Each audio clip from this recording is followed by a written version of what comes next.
Welcome to the Cotswolds. You're probably wondering what the Cotswolds is, and it's basically in the west part of England. It's an area of outstanding natural beauty and dotted with a lot of these really old Cotswold stone villages and surrounded with rolling green hills.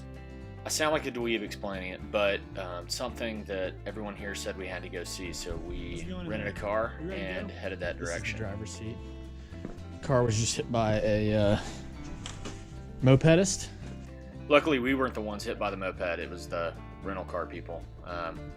Tried to get a discount, and that fell through, but that's all right. I also think it's worth talking about the right-hand side and left-hand side of the road situation. It was actually horrible. I thought it wouldn't be that difficult. We didn't do a manual. We had an automatic, which was really helpful. But even with that, there's not really any intersections. It's all roundabouts. I hit about 5 curbs. We didn't get dinged, but I know that I hit a curb and almost blew up one of the tires. Just because you're thinking about everything on the left-hand side of the car, but it's just hard to think through all that at once. We did safely make it to the Amberley Inn, really old Cotswold stone inn. We had a great room that looked out over the Cotswolds. This is pretty much what you're going to see in the Cotswolds, just rolling hills and tons of green. It had an old pub inside of it too. Breakfast was included. Really good food. And right behind it is, it's sort of strange. Everything in the all this in the Cotswolds is just open, and you can just walk through to different villages. At least this is how it was where we were in Amberley. Obviously, Piper loved it a lot. Let's go. So we decided to go over to this other inn across one of these big fields called the Bear, and along the way we found an actual white shepherd. Hi. That's not Piper. That's Piper. Hey, puppy. How old is?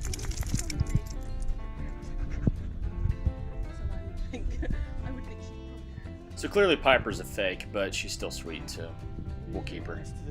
Cattle. Tour de France. Oh, there's some hikers over there.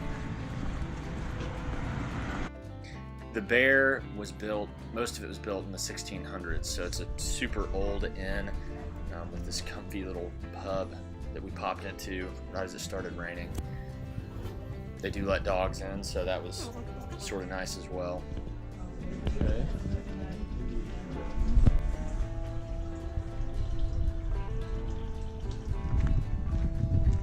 Oh my goodness. Hey guys. Sorry. Ruining your picnic.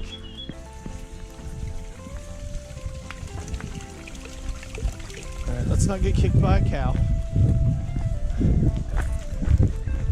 Public footpath.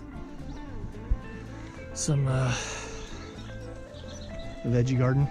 Wedgie garden. So at this point, we didn't know where we were actually walking. This little tiny footpath was taking us up a hill. I thought we kind of I knew where I was going, per usual, but didn't really know. But I think, although we do hang out at a lot of pubs in these videos, this pub that we ended up finding was probably the coolest pub I've ever been to in my entire life. But we still weren't sure that we were there yet. We kept walking up this footpath until I popped my head over and saw this giant tree, and I could kind of see some tables, people sitting out looking over the hill, and the path just kind of kept changing, and the walls kept getting higher, so I knew we were getting closer to the village, back up to Amberley, the little village of Amberley. And we finally popped out and found the Black Horse pub as we kept walking up some of these narrow streets and walkways. You going? You going, Dad? By this point, it was also lunchtime, and we figured we could just sit out back, look over the hills, and have a little bit of lunch, and maybe have a pint.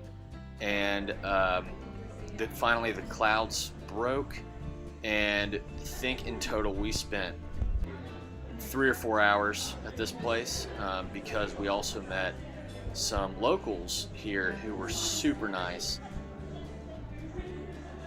And I'm going to stop talking for a second because once the sun came out, this place just changed completely.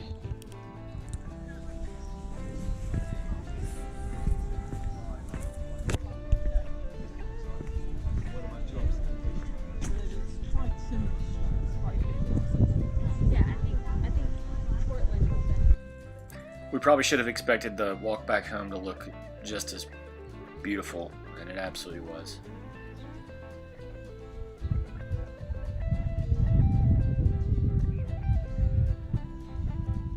Right here. So close. So on our third day, we were supposed to go ahead and pack up and head back to London, but I had this great idea that we should stay an extra day. We loved this little town, Burford, and figured, well, we still have an extra day. This was a Sunday, and bank holiday was Monday, so started calling every single one of these little inns and hotels, and everything was booked up. But we kept walking around the town and really enjoyed it. And LB found a little place just a little bit outside of Burford. So we did end up going there, and you'll see that here in just a second, the Lamb Inn. Keep going. But I think we both agree that out of all the little Cotswold towns that we did get to see and go through, Burford by far took the cake on that and was just kind of quintessential Cotswold from what we could tell. Then we drove to the Lamb Inn. We honestly didn't expect that much from this place just because it was the only one still available. He only had one room, but you know, it was still the only one available. But it actually turned out really, really nice. Got that like old wooden bed, and we decided to walk around the town. Found a spot to throw the ball with Piper, and just kind of got the last run in this big open field until we headed back the next day. In fact, we drove straight past Westminster Abbey this time around.